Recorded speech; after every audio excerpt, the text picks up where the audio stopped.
តើនឹងមានអ្វីកើតឡើងប្រសិនបើអង្គការ NATO ចាប់ផ្ដើមធ្វើសង្គ្រាមជាមួយនឹងប្រទេសរុស្ស៊ីនៅពេលនេះដោយគ្មានការព្រមានទុកមុនអង្គការ NATO បានបើកការវាយប្រហារពេញទំហឹងទៅលើទីតាំងរបស់រុស្ស៊ីក្នុងប្រទេសអ៊ុយក្រែននិងបេឡារុសមីស៊ីលគ្រូសបានបាញ់ចំមូលដ្ឋានទ័ពរុស្ស៊ីពេញទំហឹងបន្ទាប់មកសង្គ្រាមដែលមនុស្សគ្រប់គ្នាខ្លាចបំផុតក៏បានចាប់ផ្ដើមហើយក្នុងរយៈពេលប៉ុន្មានម៉ោងក្រោយមករុស្ស៊ីបានវាយបកវិញដោយបាញ់មីស៊ីលល្បឿនលឿនជាងសំឡេង Hypersonic Missile ទៅលើមជ្ឈមណ្ឌលបញ្ជាការអង្គការ NATO នៅប្រទេសអាល្លឺម៉ង់ ប៉ូឡូញនិងរដ្ឋបាល់ទិកការដាច់ចរន្តអគ្គិសនីបានកើតឡើងនៅតាមទីក្រុងធំៗនៅក្នុងតំបន់អឺរ៉ុបសមរភូមិបានផ្ទុះឡើងចាប់ពីតំបន់សមុទ្រខ្មៅរហូតដល់តំបន់អាតិកសហរដ្ឋអាមេរិកបានពង្រាយយន្តហោះទម្លាក់គ្រាប់បែកនិងនាវាចម្បាំងទៅក្នុងមហាសមុទ្រអាត្លង់តិកខាងជើងខណៈដែលបារាំងនិងចក្រភពអង់គ្លេសបានបញ្ជូនទាហានរាប់ពាន់នាក់ដើម្បីពង្រឹងជួរមុខភាគខាងកើតប្រទេសអាល្លឺម៉ង់បានធ្វើការកែទ័ពឡើង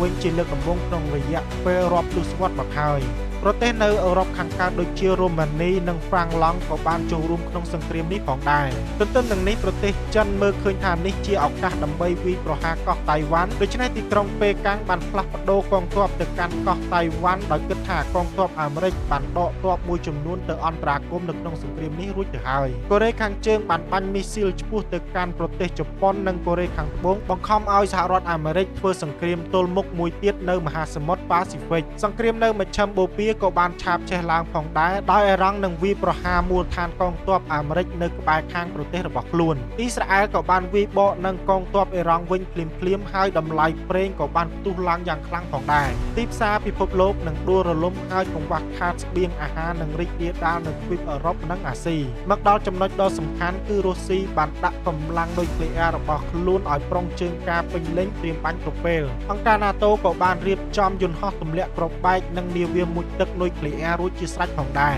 ជោគវាសនារបស់ពិភពលោកពេលនេះគឺស្ថិតនៅលើបន្ទាត់ស្តើងមួយប្រសិនបើគ្មានការចរចាណាមួយដើម្បីស្វែងរកសន្តិភាពនោះទេ